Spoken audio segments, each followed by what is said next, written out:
Williams. And I'm Billy Thomas. And welcome to another edition of From the Woods Today. Billy, today we are all about invasives in one form or another.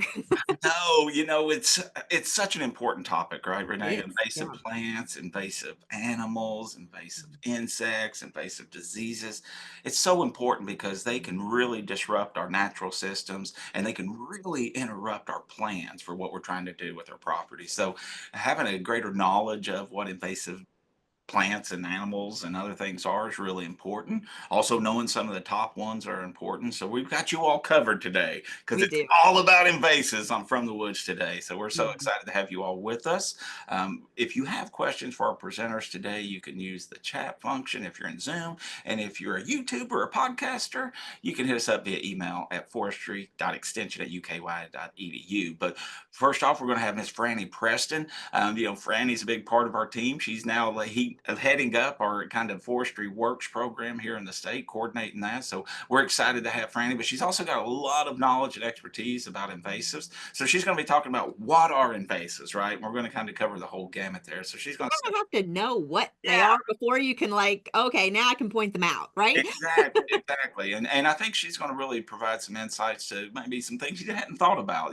Maybe some things are problematic, but not necessarily invasive. So we'll talk about all that with Franny. And then we have our Wings of Kentucky. We have Dr. DJ McNeil, and he's going to take a little twist with his special on this Wings of Kentucky. We're going to be talking about invasive bird species here in Kentucky. Mhm. And there are certainly lots of them. I think, starling might be a species that comes to mind for a lot of folks, but there's others. And we'll have Dr. McNeil talk about those. And then we'll have it wrapped up with Dr. Ellen Crocker, our forest health specialist. So who else better to talk about invasives and what's going on with them? And I think she's going to go over some of the top invasives we find in our woodlands and have some kind of comments on that stuff. So really excited about today's show. This is really important information. This time of year is really good, Renee, to kind of identify some of these invasive plants as things are starting to kind of bloom out and leaf out. So learn, folks. This is a great opportunity to understand some of the challenges that are facing our woodlands and natural areas here in Kentucky. So glad to be with you. A lot of them bloom out a little bit earlier. Some of them not that you can kind of tell. Yeah, there are some tales, and I think we'll learn more about that as we go through today. But again, thank you all for being with us. And Renee, it's always a pleasure to be with you here on From the Woods today. Definitely. And if you have any questions for presenters as they come along, go ahead and put those in the chat pod. So let's go ahead and Frannie, if you'd like to turn on your camera. Hi, Frannie. Welcome to the show. Thanks for having me. Appreciate you being here. And you're going to kind of let us know about what an invasive is in the first place, just to kind of so people can kind of get a feel for what we're going to talk about. Yep, you're exactly right. So thanks for the introduction. Again, my name is Frannie Preston, and we're going to start it out just by talking about what are invasive species. There's so many people that are joining the invasive species conversation, especially as the weather's been getting nicer and more people are outside. A lot of you all are noticing different plants and animals, and maybe you're thinking, which ones of these are supposed to be here and which ones aren't? So we'll talk a little bit about that. And yes, every species that you see in this picture is considered invasive in Kentucky. All right, so we're going to start out talking about what I like to call the big three. So we've got native, non-native, and invasive. And a native species is a species that's part of the balance of nature, and it's developed in an ecosystem over hundreds or thousands of years. So a native species is originally from the area, meaning hundreds or thousands of years ago, and it has its niche. It has its role in the ecosystem. So I've got two native species pictured here. We've got buttonbush and a bumblebee. And both of these species are native to Kentucky. They grow the way they're supposed to. They interact with the biotic and abiotic factors the way that they're supposed to. So native species, again, they have been in the ecosystem for hundreds or thousands of years, essentially a very long time. And because of that, they work well in their communities together and they keep each other balanced. So in the background, we've got a native prairie of Kentucky. We've got bee balm, we've got yellow coneflower, and some other plant species. All of these are native species that you're seeing. And you can see while there's a bunch of all of them, they're growing alongside each other and competing the way that they're supposed to and actually benefiting each other as well. So when we're talking about native species, it's important that we're saying native to, because the world's really big. In this presentation, we're talking about species that are native to Kentucky. So we might say a species is native to the southeastern United States, or we might say it's native to Kentucky, but we might go even further and say a species is native to western Kentucky, like the bald cypress. So again, we're talking pretty broadly about native or invasive plants in Kentucky in this, but I just wanted to point that out as well. So non-native species, as their name implies, are just the opposite of native species. So they're organisms that do not occur naturally in an area, but they have been introduced as the result of deliberate or accidental human activities. So again, non-native species, all it means is that they're not originally from the area, and we'll talk about the nuances of that in a minute. But just because it's a non-native species does not necessarily mean it's bad. I always want to throw out that disclaimer because we don't want to associate the word non-native with bad necessarily. We've got a lot of plant and animal species that aren't native to Kentucky that are benefiting us in some way. For example, tulips and pansies are both really pretty to have in our gardens, and although they might be taking up space that a native plant could be in, they're not necessarily causing any harm, and they're making spring more beautiful. You can think of non-native species as being useful as well. With a lot of our crops are not native to Kentucky, but they're still benefiting us in some way. Now, there are non-native species that are causing harm, and this is what we're calling invasive species. So, an invasive species is a species whose introduction does or is likely to cause economic, environmental harm, or harm to even human health. So again, if you remember anything, just remember that invasive species are non-native. They are not originally from the area, and they are causing some sort of harm. It might be to the environment, it might be to humans. It's most likely both. And unfortunately, there are a lot of invasive species that we have. And not just us, unfortunately, invasive species are all over the world. So some of our species that are native to Kentucky are invasive in Europe. And a lot of invasive species that are invasive in Kentucky are native to other parts of the world. So we don't just have invasive plants. We've got invasive birds, invasive mammals. One of the worst ones is, unfortunately, house cats, feral house cats. We've got invasive plants like honeysuckle, and Dr. Crocker is going to be talking more about those. We've got invasive fish. We've got invasive pathogens. We've got other invasive animals like rats. So again, there's a ton of different kinds of invasive species, but if we're talking about them, they're non-native and they're causing some sort of problem. And while native species have their place in the environment, they've been here a long time, invasive species do all of the opposite things. So they have not been here for hundreds or thousands of years. Most of them have been here for at most a couple of hundred years. They're not interacting with their community well, the biotic and abiotic factors, and they're upsetting the balance of the ecosystem. There was a huge study done that looked at a bunch of different invasive species throughout the world. And they were looking to see just how much impact are they having on native species.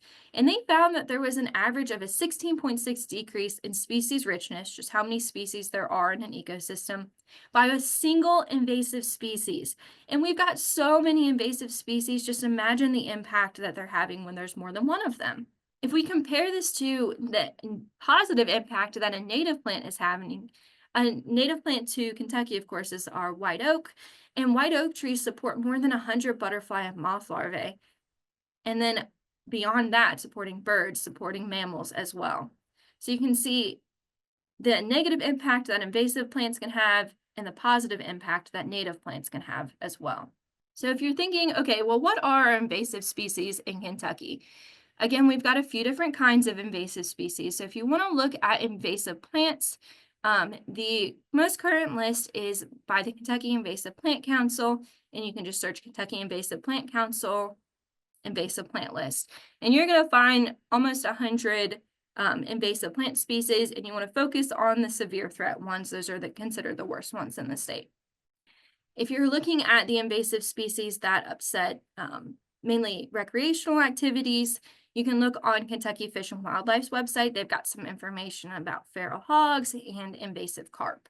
Now, there's also, like I said, some invasive insects, and a really good resource about invasive insects and the damage that they're causing can be found on UK's forestry website. All right, so we kind of talked about the big three. We talked about native, non-native, and invasive. And again, just remember that invasive plants are non-native and they're causing harm. So I wanted to kind of highlight a different term that we have and we can use for species called nuisance species. And what are nuisance species? Well, all invasive species are considered nuisance species, but not all nuisance species are considered invasive. And that is because not all nuisance species are non-native, and invasive species have to be non-native. So I'm going to show a few examples. But what is a nuisance species? It's simply a species that's unwanted, it's undesirable, or it's out of place. And you might be thinking, hey, that sounds really subjective, and you're absolutely right. That's the point I'm trying to make, is that this is a subjective word to use, but it is a good word to use rather than invasive when we're talking about some native plants or animals that maybe are not where we want them to be. One great example of this is milkweed. So the milkweed, we have a bunch of native milkweed species, and as you all are aware, they are essential for pollinators, most notably the monarch butterfly needs milkweed, but a bunch of pollinators need these native milkweeds. They have been in the ecosystem for a long time, and they're acting the way that they're supposed to.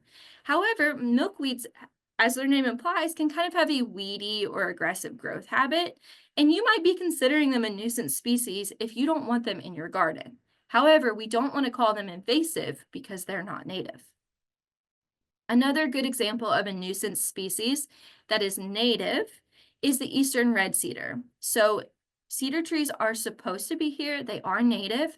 However, because of some disturbance patterns getting interrupted over the past couple of 100 years, they grow really prolifically. And you'll notice them a lot as you're driving down the highway, or if you're a woodland owner, you might see them on the edge of your woods.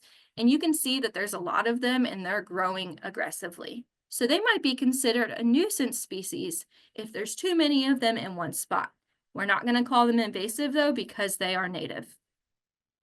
And I'll throw in an animal too. Beavers are ecosystem engineers and they are essential to creating wetland areas in Kentucky. However, some people might consider them a nuisance species if maybe they flooded their agricultural field or even flooded their yard. And if you want some information about some human-wildlife conflict in dealing with these native nuisance species, you can find more information on Kentucky Fish and Wildlife's website as well. But I just really wanted to show a few examples to show that we can use the word nuisance instead of invasive when we're talking about native species that aren't where we want them to be. And I'll talk a little bit about why that's important too. I want to throw out a few more words that are important to know when we're talking about invasive species versus native species. So if we're talking about a non-native species, again, it's something that has been introduced. And I just want to give a timeline for that. In Kentucky and in the US, we typically talk about a species as being non-native if it has been introduced since European settlement has happened. Now, of course, there's some nuances to this because there were Native Americans living here, moving plants and animals around, but that's just typically the timeline we use if you were wondering. All right, and some interesting things that we're talking about in the invasive species world is range change. So range change happens when a species' current range grows or shrinks or shifts. And this happens for multiple reasons, mainly climate change, but also due to human assistance. And there's a good conversation happening right now about whether they're considered native or not if they move on their own due to climate change. It's sometimes difficult to determine whether they have moved with or without human assistance. But most of the time, if it's a plant or an animal that has expanded its range due to climate change, it is considered native in that area. So I've got an invasive plant that we can look at its predicted range change. So the light purple, this is kudzu. So the light purple is where it's been reported in the state, and the orange is where it's predicted to be by 2040 to 2060. It's important to talk about range change with invasive plants and animals for management reasons. But I wanted to show a hot topic animal that is also experiencing a fun range change. And this is, of course, the armadillo. Some of you might have seen them in your area, especially if you're in Western Kentucky. Now, most people still do consider armadillos invasive because although they are from the Southwest, they have been moving up as things have been getting warmer. A really interesting project, if you're familiar with iNaturalist, by one of our UK grad students is she's actually tracking having people report where they see armadillos throughout the state, and all the orange dots are where they have been reported. So you can see they're moving up. Now, they might be considered a nuisance species if they're digging up your yard, but most of the time we're going to still refer to them as native and thus a nuisance species.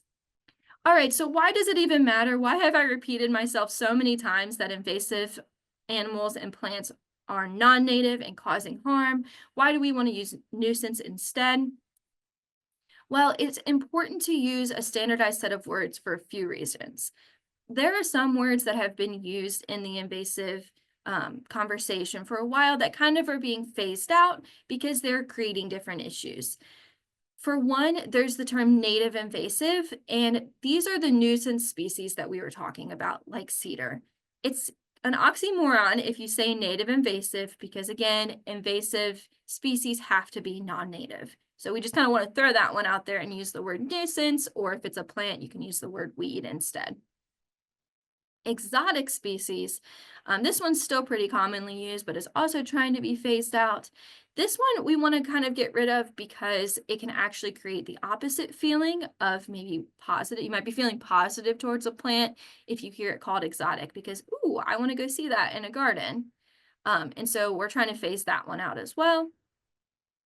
And then the term alien can create some negative feelings associated with different meanings. And so we want to use that one. We want to use invasive instead. All right. It's also good to have a standardized set of words. That way, everyone involved in the invasive plant or animal conversation is on the same page. And we all know what we're talking about. This includes plant scientists, land managers, citizen scientists, and then also you need to know what an invasive plant is versus a native or non-native plant to know what you should be or not planting in your yard. It's also important to have standardized set of words in case that we come up with legislation about invasive species as well. All right, so I appreciate you all letting me give you just kind of an overview, a background of invasive species before we get to learn about invasive birds and invasive plants as well. That was great. Thank you so very much. We really appreciate that. Thank you. Kind of gave us a great overview of everything that's going on and different animals and things. And I never really thought about talking. How your words talk and how you speak about these plants actually mean something to different people. So that's a good point to bring across. Yeah, really appreciate the distinctions you had there for us, Mhm. Franny, and hopefully people take your words to heart, and we can start using Right. the correct words and make it a little easier on all of us. Yeah. So no, I think it was great stuff. Really. Yeah, Thanks. definitely. So thank you so much for being on. Yes. All right. She set the stage for us, He Renee. did. Yes. So now we have Dr. DJ McNeil. He is going to we're going to show a video about invasive birds. So let's listen to him and see what he has to say about Get her those. going. Okay, folks, welcome to another Wings of Kentucky. This month, we're going to be talking about invasive birds. We're going to talk a little bit about invasive birds that are found across the United States, but we're going to focus mostly on species that we have, of course, here in Kentucky. Now, today is just going to be an introduction to what invasive birds we have and a little bit about their basic ecology and some of the damage they can do, but we're not going to have time to talk about anything related to control. Or mitigating the damage they cause. That will be a different Wings of Kentucky episode. So today we're going to just focus on a brief introduction to the invasive bird species of Eastern North America and Kentucky. So before we get into that, it's important to think, what is an invasive species? Now, we talk about this a fair bit on From the Woods today, but invasive species are usually a non-native organism. Now, a somewhat contentious concept is the idea of a native invasive species, and that's a topic that's debated quite a bit, whether an invasive species or a native species can be invasive. I would argue that they can. But by and large, a proper definition of an invasive species is a species that outcompetes or otherwise harms other resident species, causing damage to the ecosystem. And that damage or harm component is actually critical to something being an invasive species. There are certainly non-native organisms, and we're thinking about birds today, that are not invasive. And of course, there are native species that behave in an invasive sort of way, as in causing damage or harm to an ecosystem, usually because they've become somehow out of balance with the broader ecosystem. So a sort of amusing example of this would be the Canada goose. This is a video that kind of was making the rounds on YouTube at one point. And you can see this guy just trying to get into his office at work, and he is fighting this goose like a knight slaying a dragon. It's actually quite amusing watching him swat at the goose with his newspaper. It goes on for a long time. The goose gets in some pretty good licks, as you can see. Now, getting to this idea of invasive versus exotic. So exotic is a species that is from somewhere else. So synonyms for this would be non-native and also alien. Now, obviously, exotic species are native somewhere, but not all invasive species are exotic, and not all exotic species are invasive.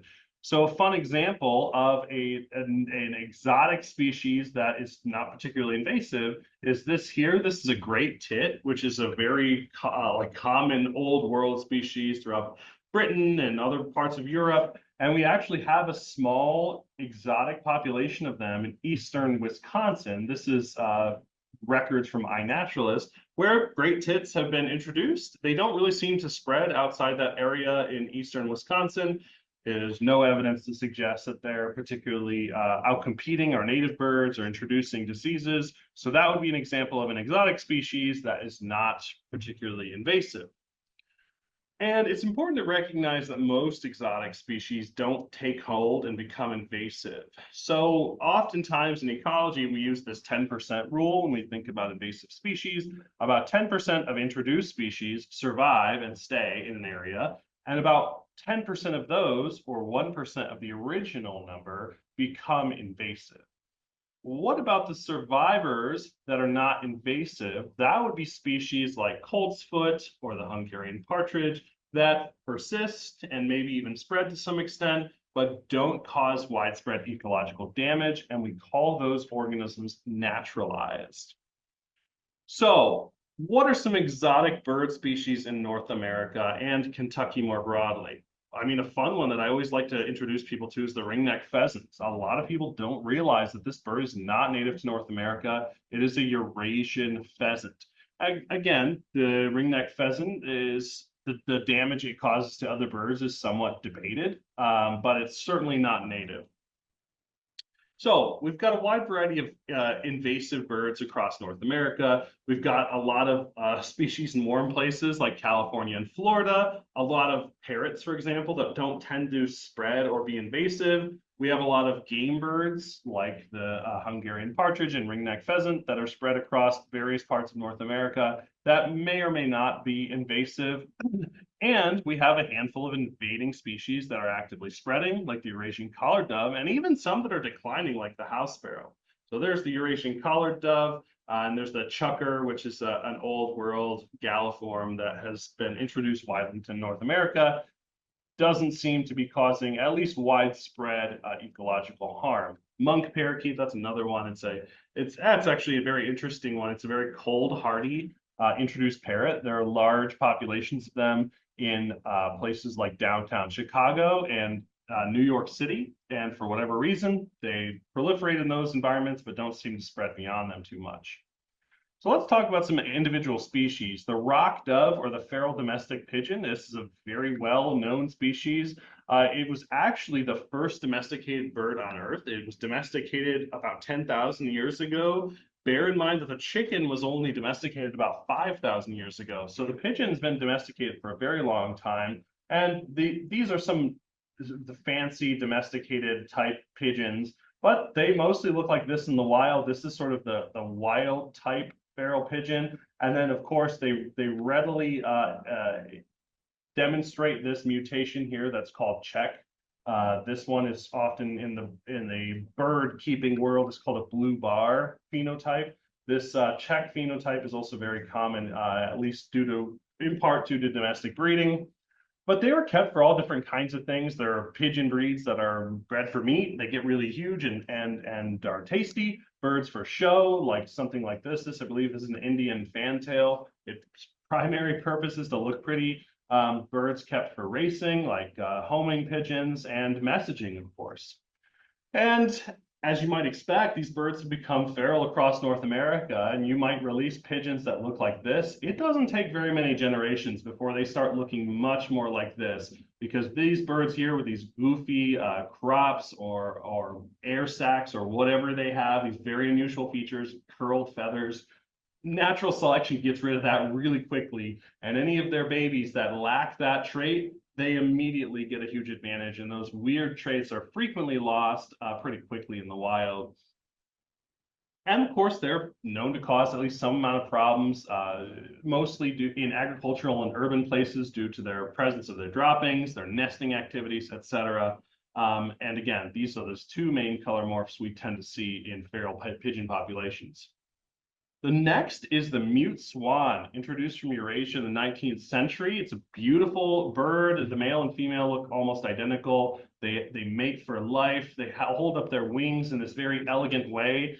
The problem is they're highly aggressive. They're famous for attacking our native waterfowl. There's a record of one guy actually being drowned by one in a kayak.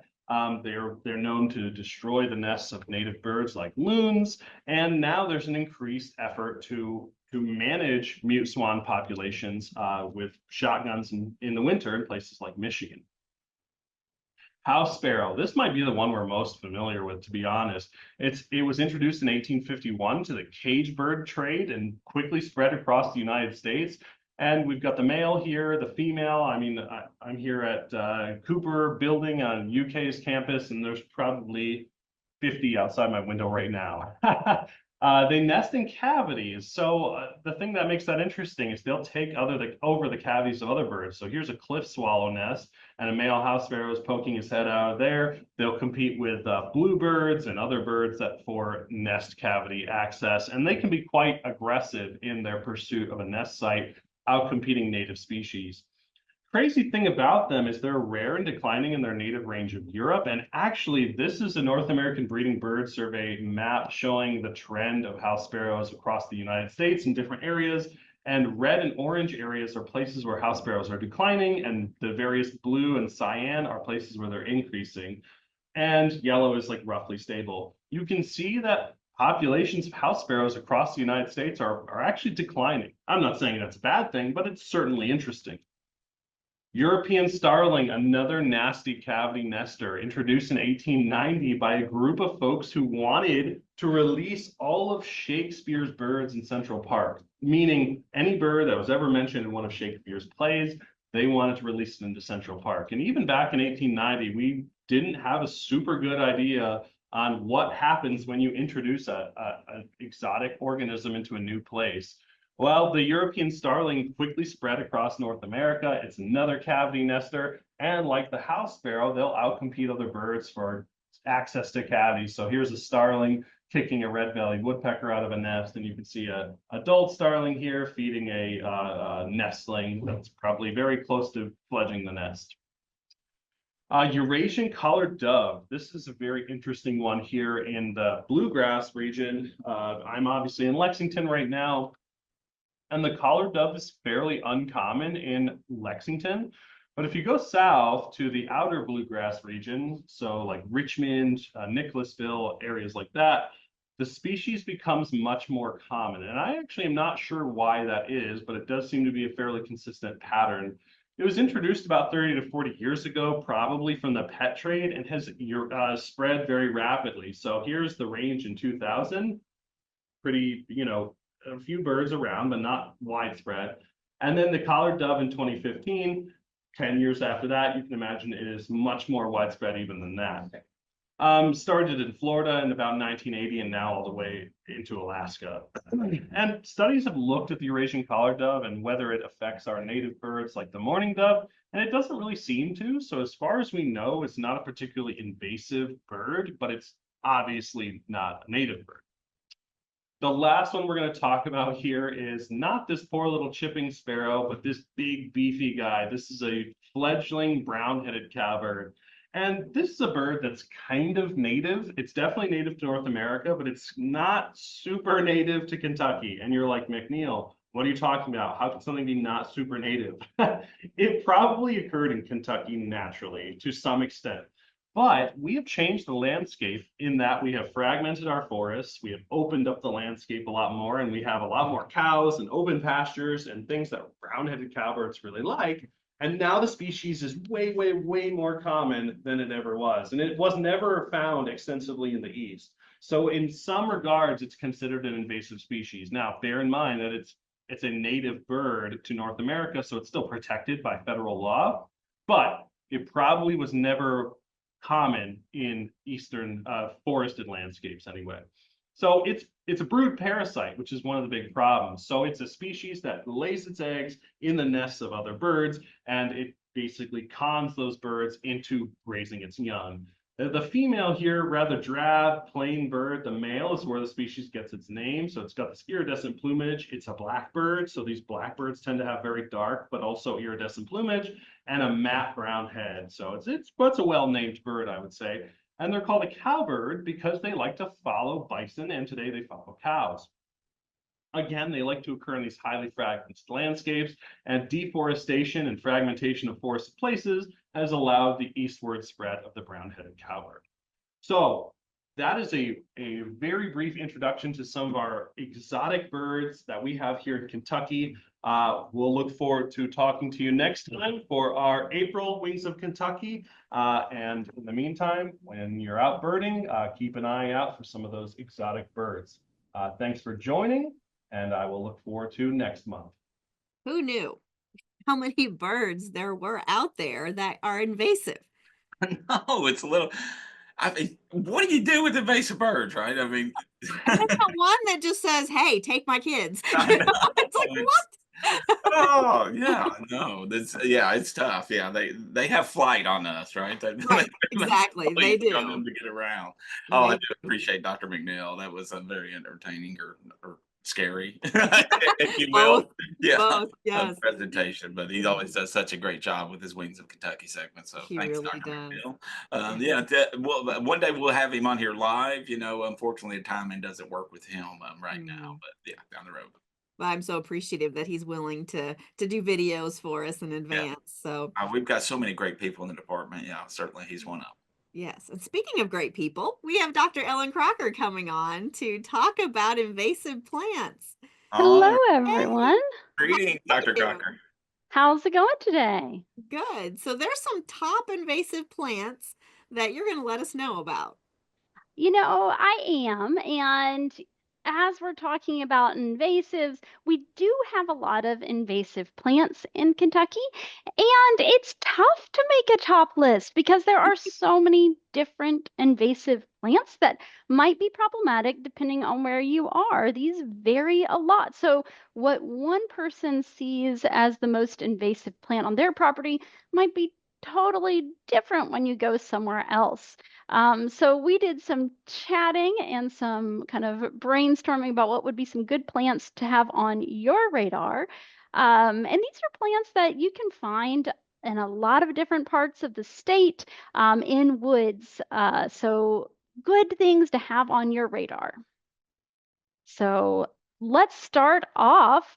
If as Frannie mentioned, there are so many different invasive plants. And if you look at Kentucky's list, you'll find over 100. But one of the invasive plants that's most common across woodlands in Kentucky is Japanese honeysuckle, also called vine honeysuckle.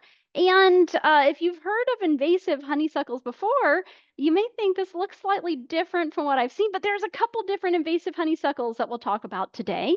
This has those fragrant flowers that you probably remember as a kid sipping the nectar from, but what it can do is it can carpet over areas. So everything you see here covering this spot is Japanese honeysuckle, that invasive vine, and it can really take over. Here's another spot where you can see it's just eaten up this structure growing over everything. And it can also be a problem, not just, doing that, which is a big enough problem in your woods. It really likes those higher light scenarios, but it can also grow in shadier spots.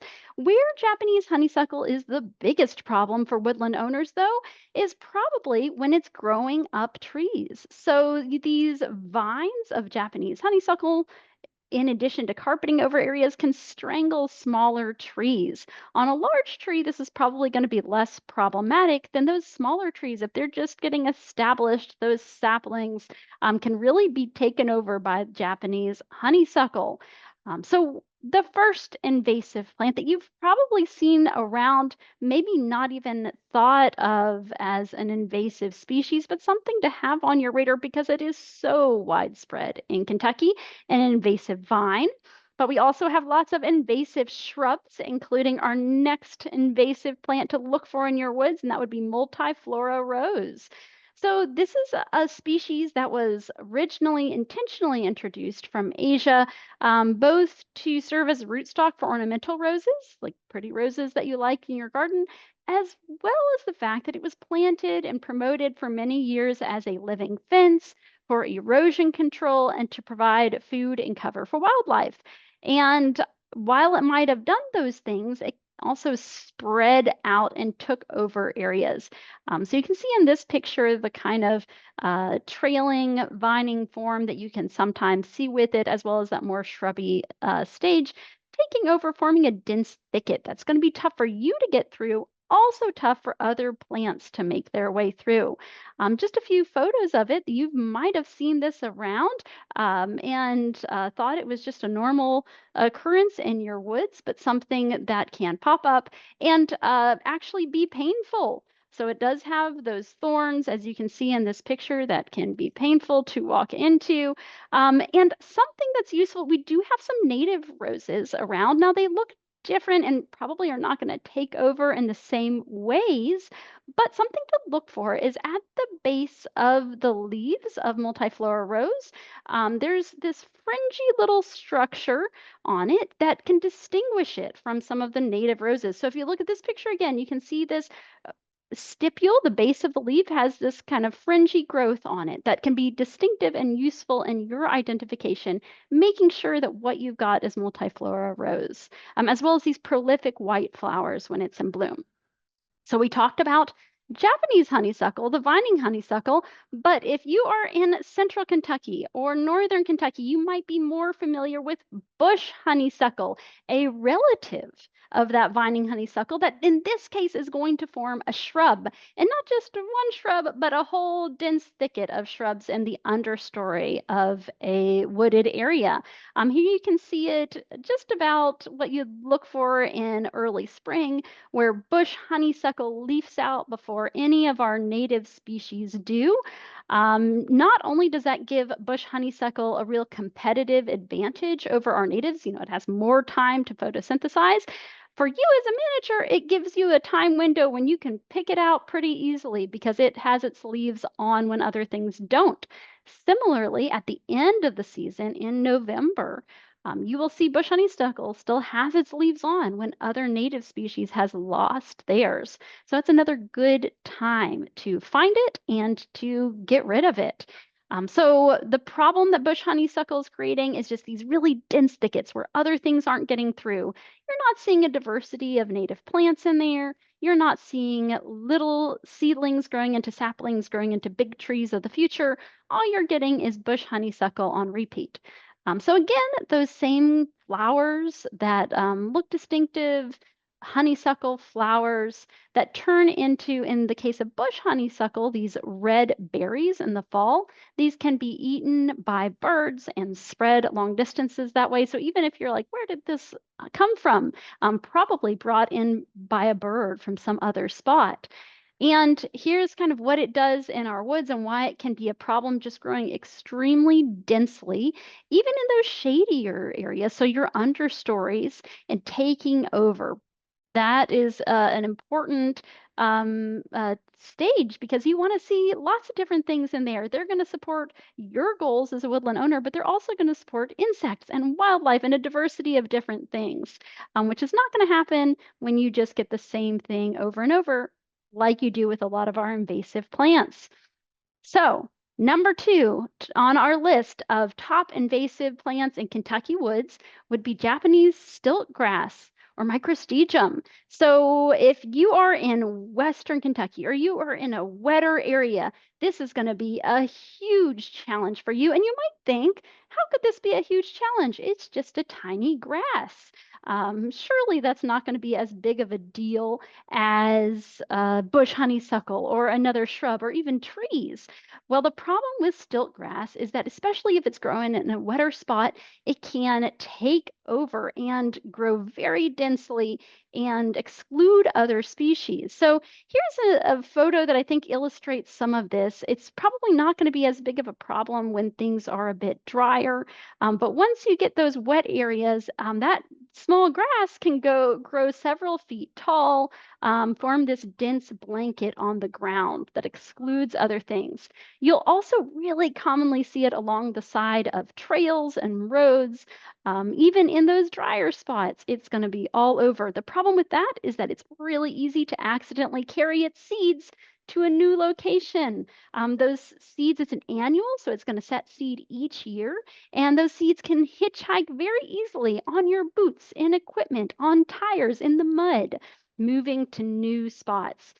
And it's an annual, so in the wintertime, you might not notice its dense growth, but maybe you'd see kind of the thatch that's left by it, that dense evidence that it used to be taken over by stilt grass, and keep an eye out on it for future years. So our number 1 invasive plant for Kentucky's woods is tree of heaven, which is a very misleading name because this tree is far from heavenly. It is an invasive species that will take over. And the reason why it's such a threat in our woods is that if you have some kind of disturbance there, if you've got a harvest that occurred or some construction or some natural disturbance, and you have tree of heaven seeding in, what you're going to get is a dense thicket of nothing but tree of heaven. It produces lots of seeds. Those can fly on the wind and grow really fast, outcompeting the native tree species that you'd prefer to see. So in this picture, you can see that dense thicket is all tree of heaven, and it can also be clonally connected. So it can send out shoots that are going to grow more trees, even from that same root system. So things to look for with tree of heaven, since it's our top for the state, would be its leaves. It has leaves that are compound, so made up of lots of little leaflets. And those can kind of look like walnut or sumac. They can be really long, though. So that picture right there is one leaf made up of lots of little leaflets. And if you look at the base of each of those leaflets, you'll find a little lobe with a dot on the underside. Another thing to note about the leaves is that when they're first coming out, they have this real reddish purple color to them. Other things to look for with tree of heaven and its identification. It's seed pods. So the flowers don't look like much of tree of heaven, but the seeds really stick out. Here are those seeds that are produced in the summertime. They can vary from kind of this color of a light greenish yellow to maybe something that's more brilliant pink yellow color. And I think summertime is a great time to look for it because it really sticks out, especially in aerial imagery. If you've got a drone and are flying around, that is going to be very evident. Tree of heaven is something that can pop up when you least expect it. And the sooner you can find it and get rid of it, definitely getting rid of those individuals that are producing seed, the better. Other things to look for with Tree of Heaven, it's got this smooth gray bark, but something that I'd really recommend is to pull off a leaf and give it a sniff. Tree of Heaven smells terrible. So if you do that and it smells really bad, you might have Tree of Heaven. So here's a picture of what it might look like. Everything in this photo, all of these plants here are Tree of Heaven that have sprouted up really rapidly and growing super fast. So you want to catch that before it becomes a problem in your woods. Now, another reason why you should be getting rid of your Tree of Heaven, totally aside from that, is a second invasive species that really likes Tree of Heaven. So here's a photo of a Tree of Heaven leaf, and I'm going to flip it over. And what am I finding underneath? Well, if you don't recognize that insect yet, it's a new invasive in the state, and that is the spotted lanternfly. So that's an early stage of a spotted lanternfly. And these insects are moving into our state and they can cause a real nuisance, sucking the sap from trees, coating over them, and excreting honeydew that then attracts sooty mold. And it's just a really gross thing to have to deal with. And the more Tree of Heaven you have, the happier your spotted lanternfly is going to be. Unfortunately, while it does really like Tree of Heaven, it doesn't stay put on Tree of Heaven and it will move and feed on lots of different things. But there has been some work to suggest that if you can manage your Tree of Heaven, you might decrease your spotted lanternfly infestations as well. So a win-win there for getting rid of Tree of Heaven. And if you saw this presentation and were thinking about, well, what about this other invasive plant that's on my property and really problematic? What about all these other invasive species we didn't talk about? What about kudzu, an invasive vine that takes over hillsides and carpets everything? What about winter creeper, an evergreen invasive vine that is really common, especially around urban areas and parks? What about lesser celandine or big buttercup, an invasive spring ephemeral buttercup that pops up in the spring and especially in those wet areas can totally take over? Maybe even things like invasive burning bush, another shrub that will just totally take over in the understory of your woods, or even this time of year, calorie pear, blooming early in the spring, but also really taking over in those higher light settings. So your old fields and your roadsides. Or if you, especially if you're in an area near reclaimed mines, autumn olive, an invasive shrub that can take over and form really dense stands. There are so many different invasive plants, and it's best to get to know what you've got in your area because it might be totally different from what I just talked about. And it's important that you recognize and manage the things that are most problematic for you. So I encourage you to check out the Kentucky Invasive Plant List from the Kentucky Invasive Plant Council, as well as we've got a new field guide to Kentucky invasive plants that you can find online. It's a booklet with images of lots of different invasive plants that you might see, as well as information on how to manage them. So with that, we're going to wrap up our section on the top invasive plants in Kentucky woods and encourage you all this spring to get out there, scout for some invasive plants, and get rid of them. Wonderful. Yay. Yes, what a nice bow you put all on our invasives there, Dr. Crocker. Actually, we Yeah, really appreciate that. yeah. Well, Yep. unfortunately, there are so many of them. We can't possibly cover them all. Yeah, we could But probably do a whole month of From the Woods today if you had to cover all of them. Yes, yes, yes. And I really appreciate how you wrapped it up because, it's kind of a personal thing, right? So, you may not have some of those invasives, but you may have others. So, one way you can kind of get a better handle on that, like she said, is scouting your woods, but also working with some of the natural resource professionals that are out there, whether that be our county extension agents, you bring a plant in you haven't seen before, your forester with the Division of Forestry, or a consultant forester, a private lands biologist, NRCS field staff. There is help out there to help you navigate this. So if you're a landowner that may be dealing with this, make sure you're connecting with some of these organizations. And if you need help doing that, mhm. give us a holler and we'll try to help you. That's a great point, Billy. And, reaching out to those experts, those professionals, a little can go a long way. I can't tell you the number of landowners I've talked to who maybe thought they were doing the right thing and managed this one plant the same way they would have something else, and it totally didn't work. They had to waste their money and time and energy when they could have maybe had a quick conversation with their agent or someone from NRCS and had a much more successful management operation. Yeah, a wonderful point. We want to save you time and money and frustration wherever we can. So you having the right information at the right time is a big part of that. So yeah, it's a great point, Dr. Crocker. Well, definitely. So, as always, we really appreciate you being on and talking to us about this. Probably should have had you do top 5 bugs too. Next time. Another Next time. episode, yes. No, yeah, you do so much great stuff for us in Forest Health here in Kentucky, Dr. Crocker, and your team and your students. So really, we all thank you very much, and the work you do is so important to all of us. So thank you. Great. Well, thanks for having me on.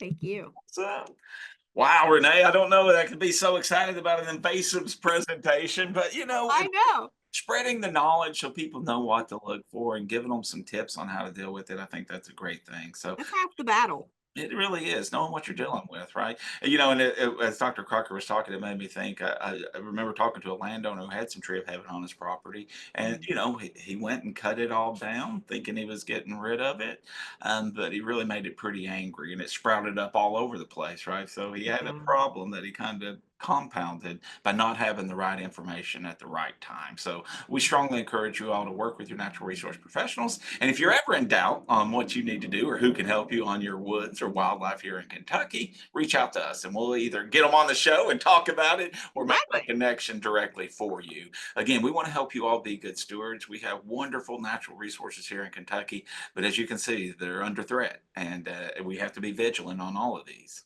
Definitely.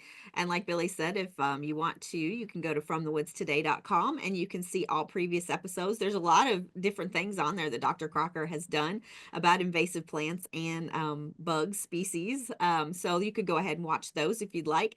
We've got since 2020 episodes on there. So there's like over 200 and some episodes on there. So we've got quite a bit. Also on fromthewoodstoday.com, if you go there, there's a little survey and you can you may see something in your woods that you're like, hey, what is that?